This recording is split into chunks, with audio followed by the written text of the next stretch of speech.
So guys, I hope everyone is doing well. If you are new to my channel, welcome, and if you are old, you already know how we do it. For those who are new, my name is Milton Fonkwa. Guys, I've not been feeling fine for some days now, but my voice is still trying to be back. All right. Without said, let's continue with the video. So today's video, I want to talk about proof of funds to study in Norway.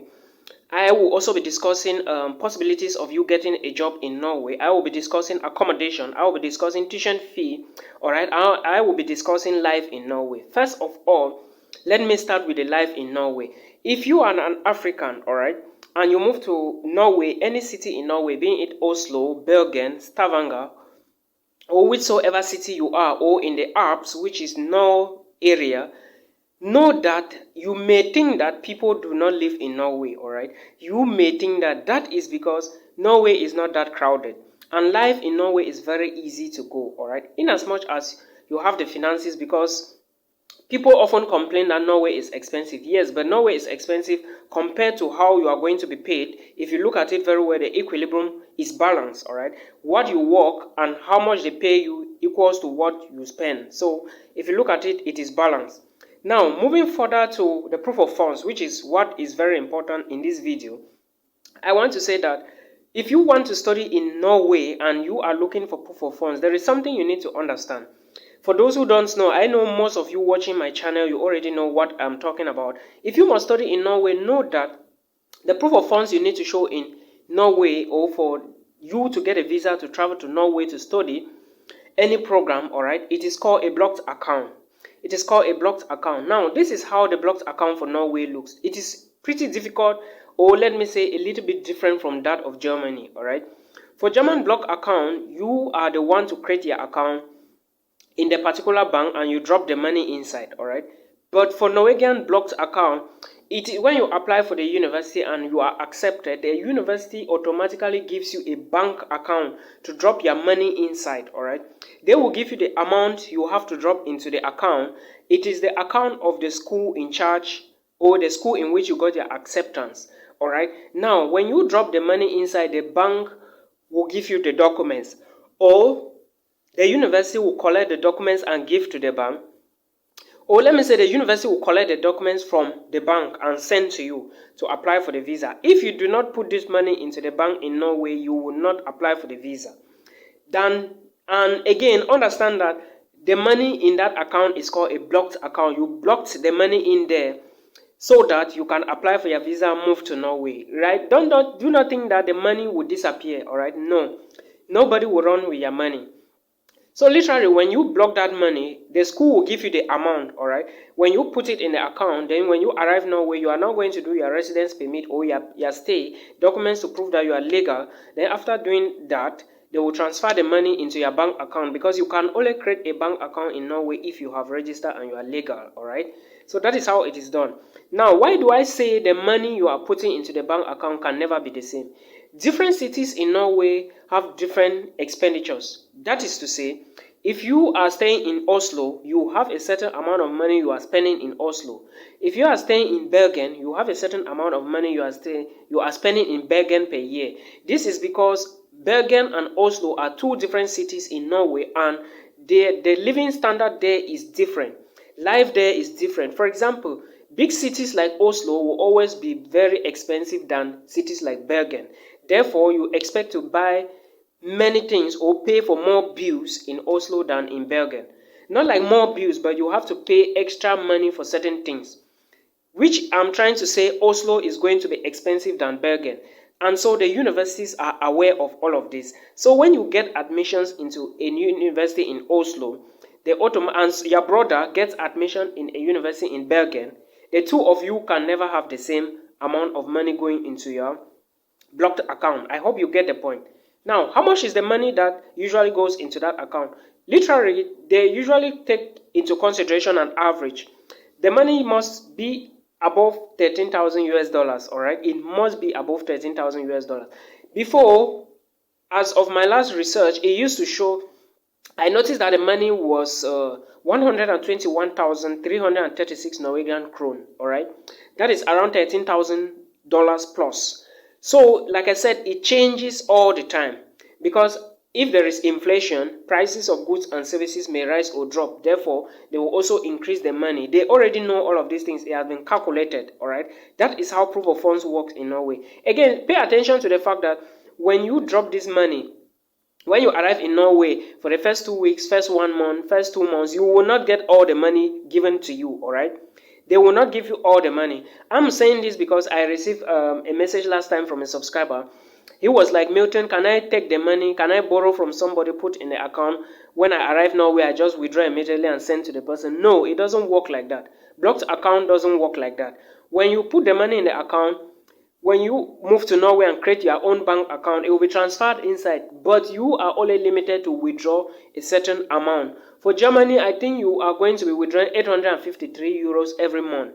For Norway, I don't know how much, but it will always appear on your admissions letter, all right? So that is what you need to know about the proof of funds to study in Norway. Now, coming to the tuition fee in Norwegian universities. State Norwegian universities, that is to say, public schools in Norway are tuition free, all right? You do not pay tuition in Norwegian schools. You are not supposed to pay tuition fee.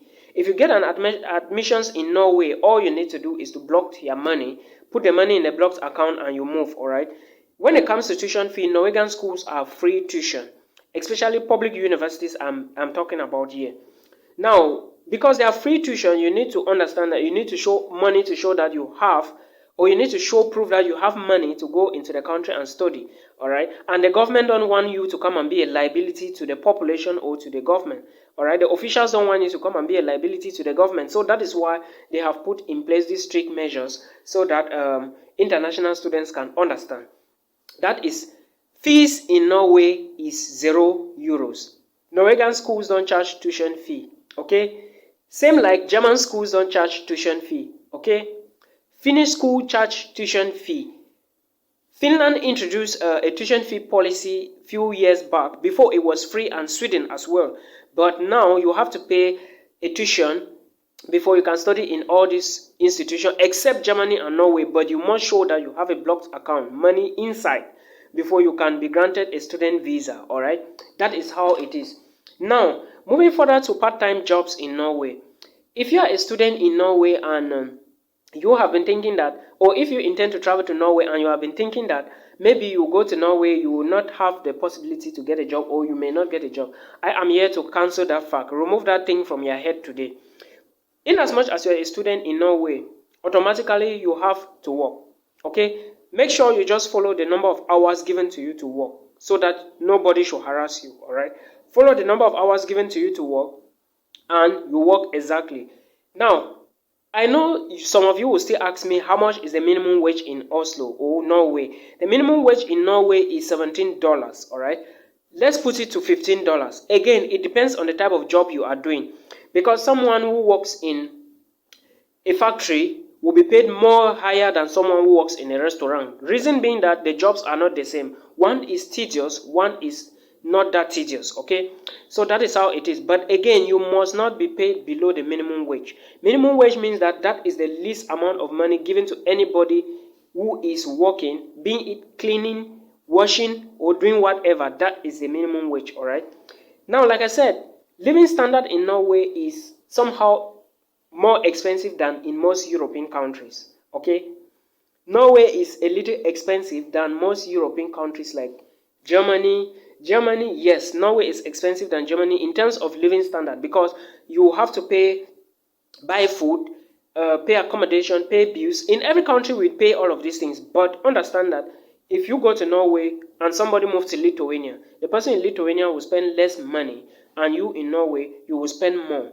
But when you are working, the person in Lithuania is earning less money, and you in Norway, you are earning more. So as you earn more, you spend more. As you earn less, you spend less. That is how these two countries are. And same things goes to Germany and Finland. All right. The minimum wage in Finland and Germany is almost the same. 10 euros in Finland, 9 point something in Germany. Some places 9 euros.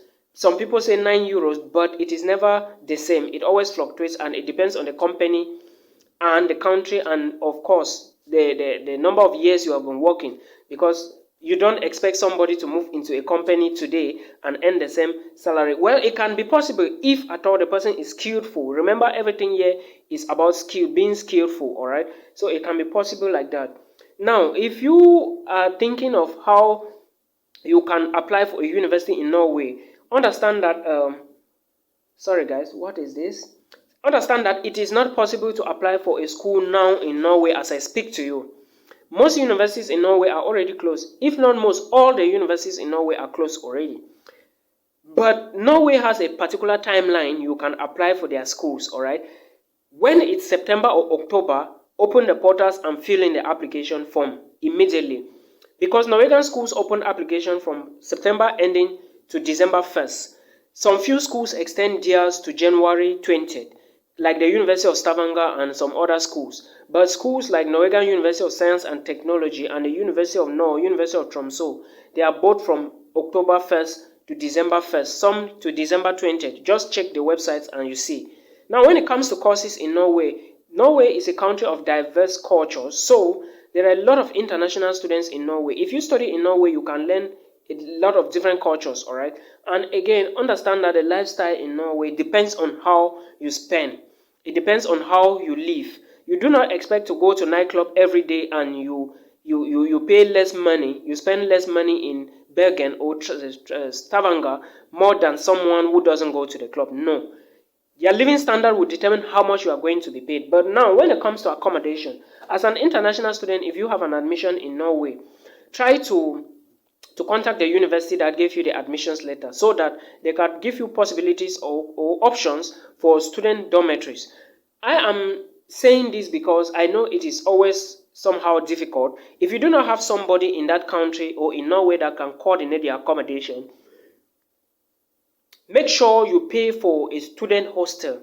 You are not paying for this hostel because you cannot pay another accommodation, but you are paying for this hostel because you want to arrive the campus, take a look around, look at places, be familiar with places before you look for a better apartment for yourself, all right? If at all you can afford that, it's not a big problem. But basically, you will have studio apartments in Norway as well. And students, there are some students who prefer to live 2 in 1.